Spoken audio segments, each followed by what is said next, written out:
올려드립니다. 감사합니다. 고맙습니다. 감사합니다. 6월은 호국 보훈의 달이죠. 저는 언제부터인가 매년 현충원을 찾습니다. 그곳에 가면 호국 선열들이 묻혀 있죠. 자연스럽게 고개가 숙여집니다. 나라를 위해서 헌신하시고 피를 뿌리신 그분들에게 그냥 1년에 한 번 찾아가서 목례를 하는 것입니다. 그리고 영태기도 있지만 말입니다. 하나님께서 오늘도 여러분 온 마음 다해서 하나님을 예배하는 우리 사랑하는 여러분들을 하나님께서 축복하시고 여러분들 많이 사랑하십니다. 우리 옆에 분에게 이렇게 한번 인사해 보겠습니다. 주의 사랑으로 사랑합니다. 그 사랑이 실체가 되었으면 좋겠고, 그 사랑 안에는 당신은 소중한 존재입니다. 섬기겠습니다. 용서합니다. 끝까지 함께 하겠습니다. 이 네 가지가 포함되어 있어서 우리 사랑이 실체가 되었으면 좋겠습니다. 오늘도 하나님께서 여러분들을 위로하시고 격려하시고 하나님께서 여러분들을 꼭 안아주실 줄 믿습니다. 우리 하나님 모든 질병을 치료하십니다. 하나님이 하십니다. 우리는 순종합니다. 아멘. 1940년에 영국은 이 독일의 침략으로 인해서요 무너질 위기에 있었습니다. 절망적이었죠. 앞이 보이지 않습니다. 그때 수상이었던 윈스턴 처칠이 이렇게 국민들에게 외칩니다. Never give up. Never give up. 무슨 뜻입니까? 결코 포기하지 마십시오. 결코 포기하지 마십시오. 하나님이 우리 편이십니다. 결국 무너질 것 같았던 영국은 무너지지 않고 회복했습니다. 여러분, 우리나라도 대한민국도 마찬가지예요. 6.25 전쟁 이후에 폐허가 되었습니다. 아무런 소망이 보이지 않아요. 세계 최빈국이 되었습니다. 자, 그런데 오늘날 우리 대한민국은 경제 대국 되었습니다. 문화 대국 되었습니다. 기술 대국 되었고요. 선교 대국 되었습니다. 여러분, 이것이 우연히 일어났을까요? 저 그렇게 생각하지 않습니다. 하나님이 지키셨고 하나님이 붙들고 계시기 때문에 이 나라가 여기까지 온 줄 믿습니다. 느헤미야가 조국이 무너졌다라는 소식을 듣고 슬피 울기 시작합니다. 여러분, 나라를 사랑하는 사람은 비판하지 않습니다. 기도하고 감사하고 헌신하는 것입니다. 이 바벨론 제국의 느헤미야는 고위 관리였습니다. 조국 예루살렘이 무너졌다는 소식을 듣고 슬피 울기 시작하는데 너무너무 마음이 아픈 거예요. 내 조국이 무너졌다는 소식이 말입니다. 여러분, 이 나라가 어려울 때 느헤미야는 남 탓하지 않았어요. 금식하면서 기도했습니다. 오늘날 문제가 도대체 어디에서부터 시작되느냐? 남 탓에서부터 시작된다고 저는 강력히 주장하는 바입니다. 남 탓이 어떻게 돼야 되겠습니까? 내 탓으로 와야 돼요. 그래야 희망이 있습니다. 남 탓하면 희망이 없어요, 여러분.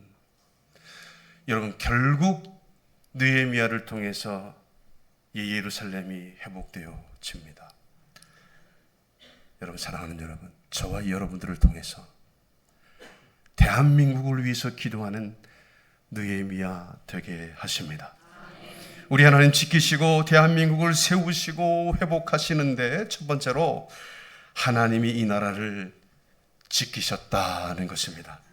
여러분 오른 4절 말씀 한번 읽어주시겠습니다. 시작.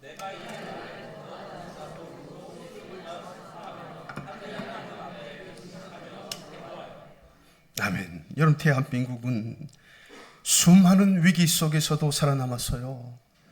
외세의 침입을 900회 이상을 받은 민족이 우리 조선이라고 합니다. 일제강점기, 6.25 전쟁, 경제 위기 속에서도 나라가 존재할 수 있었던 것은요, 아무리 생각해도 하나님의 은혜예요. 여러분 성경은 이렇게 말합니다. 여호와께서 성을 지키지 아니하시면 파수꾼의 깨어 있음이 헛되도다. 여호와께서 대한민국을 지키신 줄 믿습니다. 이 가난한 나라가 어떻게 이렇게 선진국 되었을까요? 여러분 우리가 누리는 이 자유와 평화는요 당연한 것이 하나도 없어요. 수많은 호국 선열들의 희생 위에 세워진 축복입니다. 어느 가정에 손자가 하나 있는데 할아버지가 죄송합니다 TV를 보시면서 그냥 한숨을 그냥 내쉬시는데 아이고 나라 꼴이 나라 꼴이 나라 꼴이. 그러시는 분들 여기 혹시 계십니까? 아이고 나라 꼴이 나라가 어떻게 되려고 막 하면서 한숨을 푹 쉬시는 거예요. 근데 옆에 있던 할머니가 하도 안타까워서 여보 아니 당신이 30년 동안 걱정한 나라보다 내가 30년 동안 기도한 나라가 더 오래 갈 거예요. 그러니까 할아버지가 정신을 차리고 가만히 생각해 보니까 고개를 끄덕일 수밖에 없어요. 왜냐하면 이렇게 할아버지가 이야기했다는 거야. 야, 그런데 그렇구나. 나는 걱정 전문가였고 당신은 기도 전문가였구만. 여러분 그렇습니다. 우리도 나라를 걱정할 수 있어요. 그러나 느헤미야는 걱정만 하지 않았어요. 앉아서 울고 금식하면서 함께 기도했다는 것입니다. 그러니까 하나님께서는 기도하는 백성을 통해서 나라를 지키신다는 것입니다. 한마디로 정리하면 여러분 걱정이 나라를 바꾸는 것이 아니에요. 기도가 나라를 바꾸는 것입니다. 남유다 이 멸망하기 전에요 대부분의 백성들은 하나님의 경고를 무시했습니다. 왕도 지도자들도 하나님의 말씀보다 자신의 이익을 더 중요하게 생각했어요. 그때 하나님은 선지자 예레미야를 보냈어요. 예레미야는 백성들이 회개하기를 바라면서 수십 년 동안 하나님의 말씀을 외쳤는데 세상에 이 백성들은 오히려 그를 조롱하고 감옥에 가두었습니다. 그런데 예레미야는 나라가 망가가는 그런 모습을 보면서 이렇게 울부짖으며 예레미야 9장 1절에서 기도하고 있어요. 내 눈이 눈물의 근원이 되어서 주야로 쉬지 않고 흐를 것이라. 여러분 자신의 가정 때문에 기도하지 못한 것이 아닙니다. 그는 자신의 실패 때문에 운 것도 아니고 하나님의 백성이 무너지고 나라가 하나님을 떠난 것을 보면서 울었다라는 거예요. 결국 예루살렘은 바벨론에 의해서 무너졌고요. 하나님은 예레미야의 눈물을 기억하시고 70년 후 포로들을 다시 돌아오게 하는 놀라운 역사를 하나님께서 이루셨습니다. 그러니까 오늘 본문의 느헤미야도요. 이 무너진 예루살렘 소식을 듣고 먼저 울었어요. 그리고 그 눈물의 기도가 되었고 기도가 역사가 되어서 무너진 성벽이 다시 세워졌다는 것입니다. 사랑하는 성도 여러분, 나라를 위해 운 한 사람 한 사람이 나라를 살리는 거예요. 느헤미야의 눈물, 예레미야의 눈물, 그리고 믿음의 사람들의 기도를 통해서 하나님은 오늘도 이 나라를 지키고 계신다는 것입니다. 저는 나라가 어떻다, 이렇다, 망한다, 헬조선이다 이렇게 이야기하지만 우리나라가 가지고 있는 최고의 무기, 대한민국 교회들이 새벽 5시만 되면 나라와 민족을 위해서 기도하고 있으니 우리나라는 절대로 망하지 않는다고 이 연사 강력히 주장하는 바입니다. 제가 늘 말씀드렸잖아요. 선교사님들이 세상에 이 나라에 와서 젊은 27, 28 그 젊은 선교사님들이 와서 이 땅에서, 조선 땅에서 병원을 세우고 학교를 세우고 교육을 했어요. 성경을 번역해서 읽게 만들었단 말입니다. 그리고 각 마을마다 교회를 세웠어요. 그리고 그 교회에서 새벽마다 하나님 앞에 부르짖어 기도했어요. 저는 시골 교회 출신이니까 시골 교회 사정을 잘 알아요. 동산에 교회가 세워졌는데 마을이 흩어져 있잖아요. 서울처럼 이렇게 몰려 있지 않잖아요. 세상에 1시간 거리에서 오시는 분도 있어요. 여러분 놀라질 않아. 왜냐하면 그렇게 한 번도 안 와봤으니까. 그런데 신장로를 따라서, 이게 신장로라는 말은 이제 방언이에요. 충청도 방언. 신장로를 따라서 오면은 1시간 이상 걸려. 그래서 권사님들이 지름길로 온다라고 논뚝길로 오셨던 거예요, 여러분. 근데 논뚝길 걸어보셨어요? 안 걸어보셨으면 말씀을 하지 마세요. 요만큼 좁아요. 요만큼 좁아요. 그 허리가 굽어져 가지고 그 길을 겨울에 지팡이 짚고 그렇게 해서 차가운, 지금 이 의자 없었어요, 여러분. 차가운 마룻바닥에 와서 기도하시는데 무슨 기도하신 줄 아세요, 여러분? 나라와 민족을 위해서 기도했어요. 잘 사는 나라 되게 해달라고 기도했단 말입니다. 내 자식들 잘 가르치지 못하고 잘 먹이지 못하는데 우리 자식들 좀 잘 되게 해달라고 기도했단 말입니다. 한국 교회를 위해서 기도했어요. 근데 그 기도가 다 이루어졌어요. 할렐루야. 하나님께서는 기도에 응답하셨단 말입니다. 1950년 12월에 한국전쟁 당시에요. 흥남철수 기억하시죠? 이 중공군의 공격으로 모두가 절망 가운데 있을 때예요. 그런데 미국 상선인 이 빅토리아호의 선장인 이 레너드 라루라는 사람이 놀라운 결정을 하는데, 원래 화물을 실어할 이 배에다가 화물을 다 바다에 던져버리고 피난민을 태우기 시작했어요. 원래 정원은 60명 정도, 화물을 싣고 60명. 근데 여러분 놀라지 마세요. 14,000명을 태웠어요. 14,000명. 자, 그런데 이 라루라는 사람을 여러분 주목해 주세요. 이렇게 이야기했어요. 태울 수 있을 때까지 태우라고 이야기했어요. 태울 수 있을 때까지 태워라. 14,000명이 그렇게 3일 동안 가서 거제도에서 내려서 무사히 도착했는데 탑승자 전원이 다 살아남았어요, 여러분. 이 안에서의 3일 동안에요, 무려 5명의 아이가 태어났는데 이름을 무엇으로 지을까 하다가 김치 1호, 김치 2호, 김치 3호 이렇게 지었다는 거예요. 그 아이들이 지금, 그 아이들이라니까 좀 이상한데 지금 몇 살 정도 되는 겁니까? 75세. 여러분, 느헤미야는 무너진 조국의 소식을 듣고 울었어요.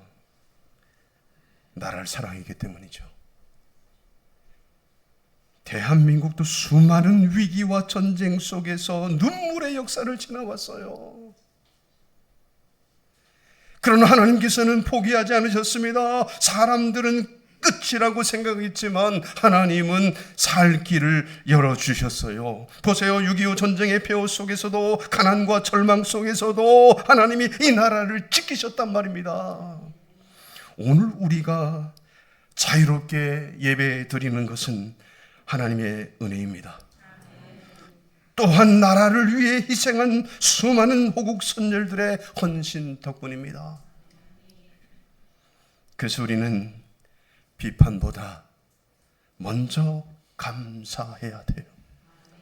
감사는 다 어디에다가 갖다가 그냥 다 버려버리고 비판만 하고 있어요, 지금.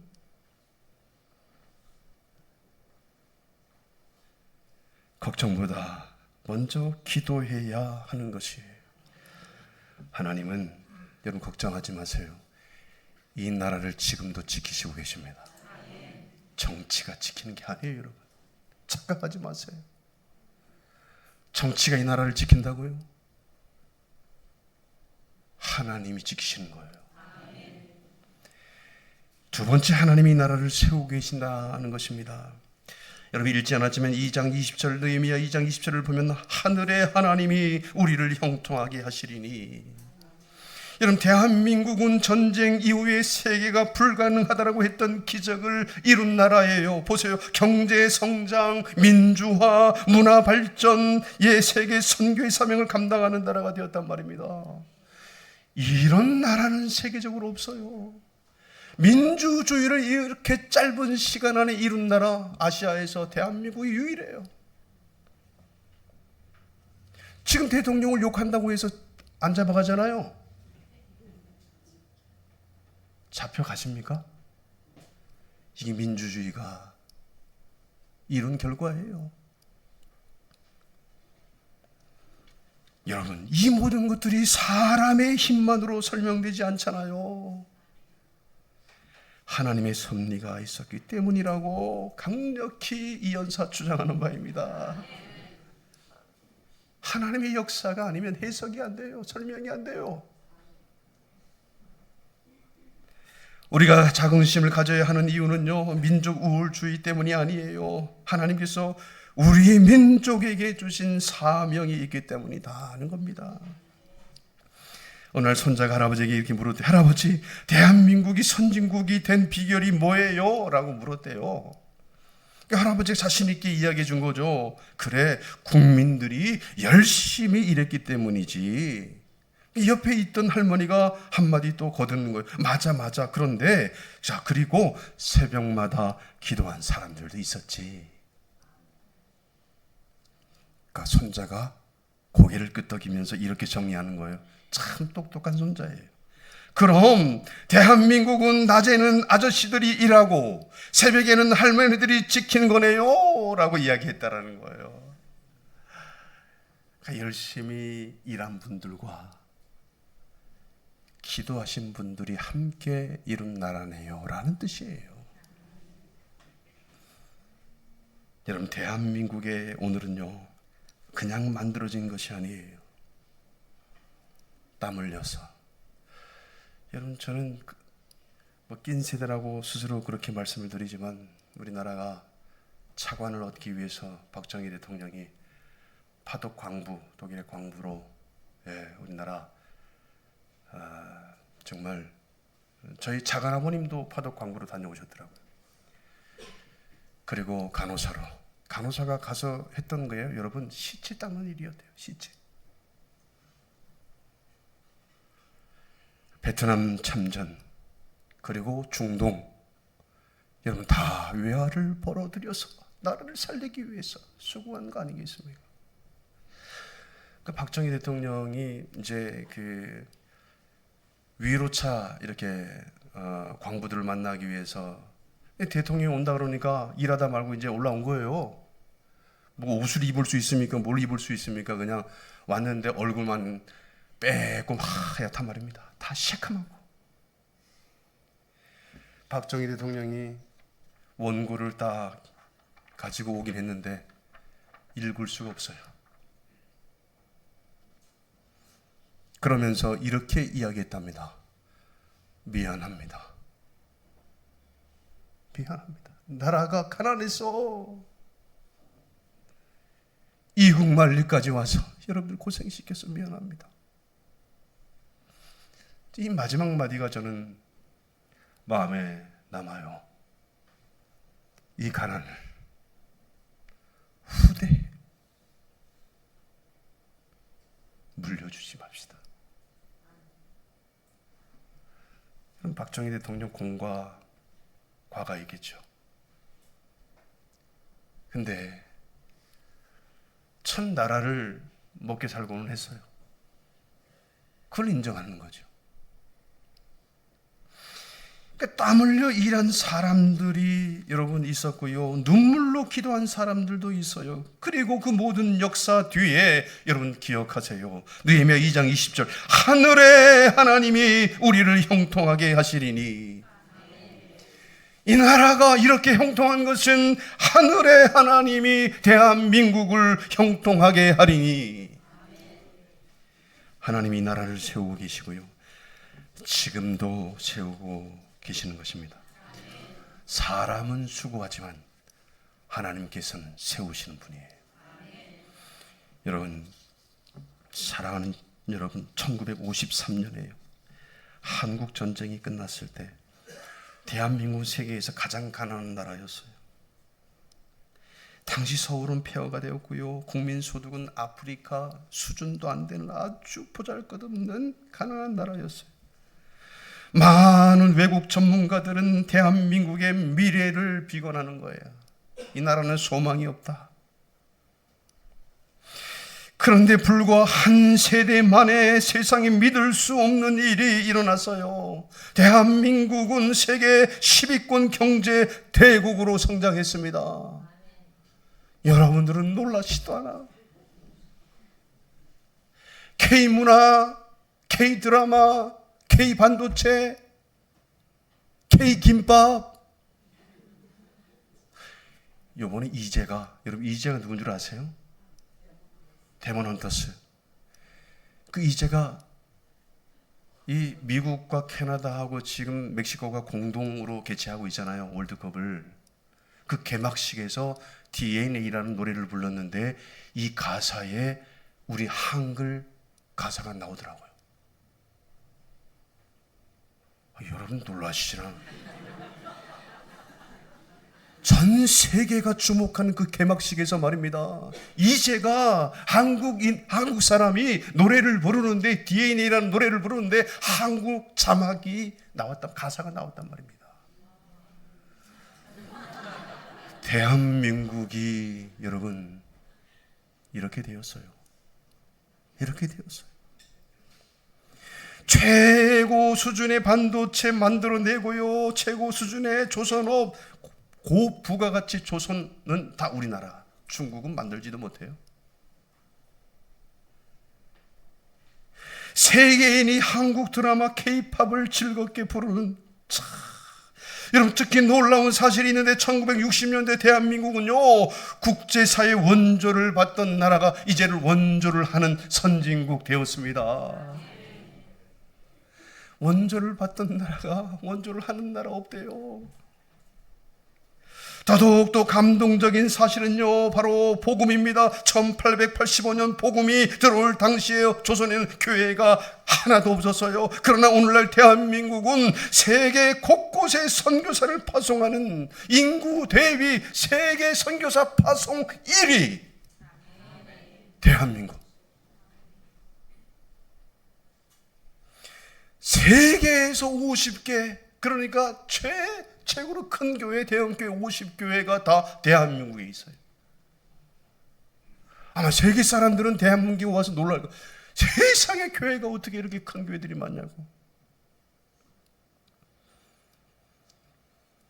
어느 외국 학자가 한국을 연구하면서 이런 말을 남겼대요.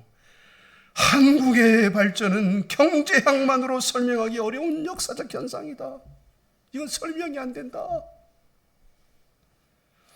성도 여러분, 우리는 이것을 알고 있어요. 단지 국민이 부지런해서만이 아니다. 단지 좋은 정책 때문만도 여러분 아닙니다. 하나님께서 귀하게 도우셨기 때문에 그렇습니다. 그래서 역대하 26장 15절 말씀이 대한민국에도 그대로 적용되는 거예요. 하나님이 귀하게 도우셨으므로 강성하여 짐이었더라. 하나님이 귀하게 여기심으로 강성하여 진 나라가 대한민국인 줄 믿습니다. 전쟁의 잿더미 속에서 세계가 놀라는 나라로, 선교를 받던 나라에서 선교하는 나라로, 가난한 나라에서 세계를 섬기는 나라로 하나님께서 대한민국을 세우셨단 말입니다. 이제 앞으로 하나님이 또 무엇을 세우실지 모르겠어요. 개봉박두, 이걸 기대하셔야 돼요. K방사는 이렇게 될 줄 누가 알았습니까? 전쟁한다고 해서 전쟁 위험 속에서 미사일을 막 쏴대도 라면 하나 사지 않는, 사재기 하지 않는 나라 우리 대한민국. 그래, 아무 쏠 테면 쏴봐라. 여러분, 만약에 미사일을 쏘는 순간 김정은은 그 자리에서 꽥 하고 죽습니다. 현무 무사일, 여러분, 현무이라는 미사일 여러분 알아요 혹시? 지하 100m까지 내려갑니다. 200m 있다고요? 그럼 한 발 더 쏴. 그럼 200m. 300m 있다고? 한 발 더 쏴. 300m. 400m 있다고요? 한 발 더 쏴. 지가 어디까지 내려갈 겁니까? 이런 나라가 대한민국인데, 그러니까 하나님 앞에 원망했는데 지금 방산이 또 이게 날리니까, 야, 하나님이 이렇게 세우셨구나. 저 중동 USA 거기에서는 우리 천궁2를 패트리어트는 이거는 만드는지 안 만드는지 몰라. 언제 올지 몰라. 그러니까 수송기를 보내가지고 한국에서 직접 실어가지고 자기들이 가져가는 나라.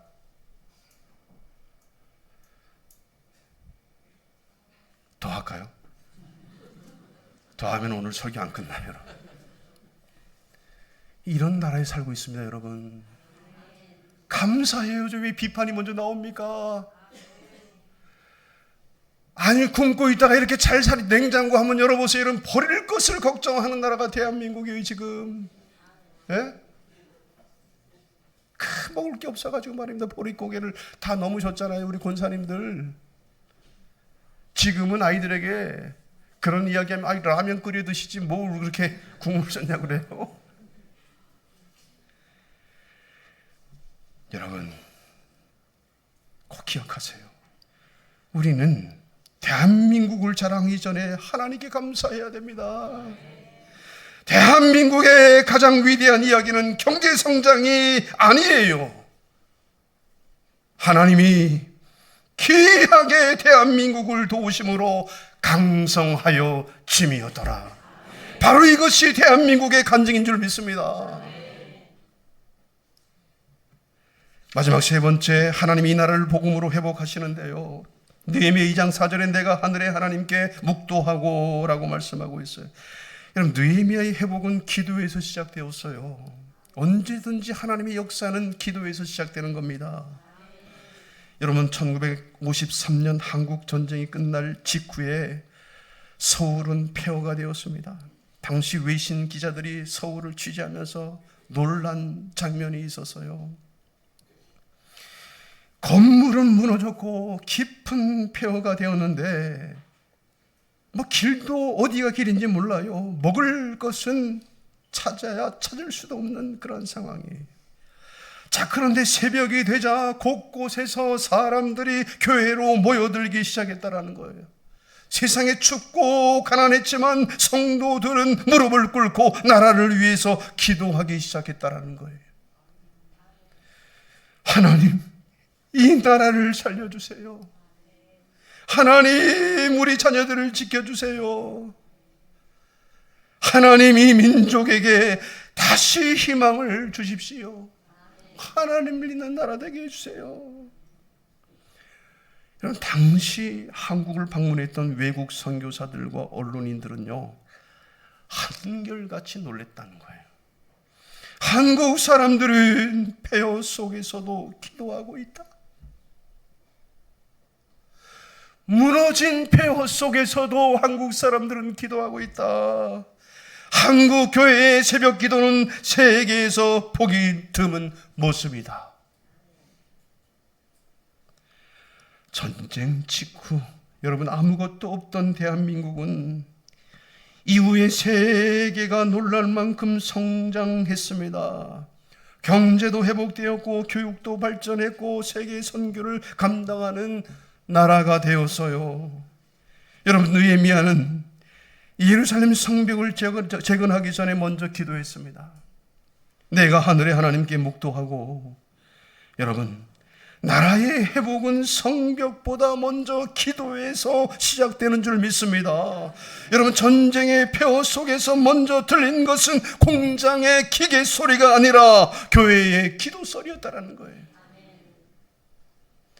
먼저 무릎 꿇은 백성이 있었기 때문에 여러분 다시 일어설 수 있었던 것입니다. 사랑하는 성도 여러분, 대한민국의 희망은 여전히 복음입니다. 이 가난한 땅에, 소망이 없는 땅에 27, 8되는 젊은 선교사님들이 들어와서 복음을 심었어요. 학교를 세우고 병원을 세우고 교육기관을 세우고 복음을 전했단 말입니다. 대한민국의 미래는 여전히 기도입니다.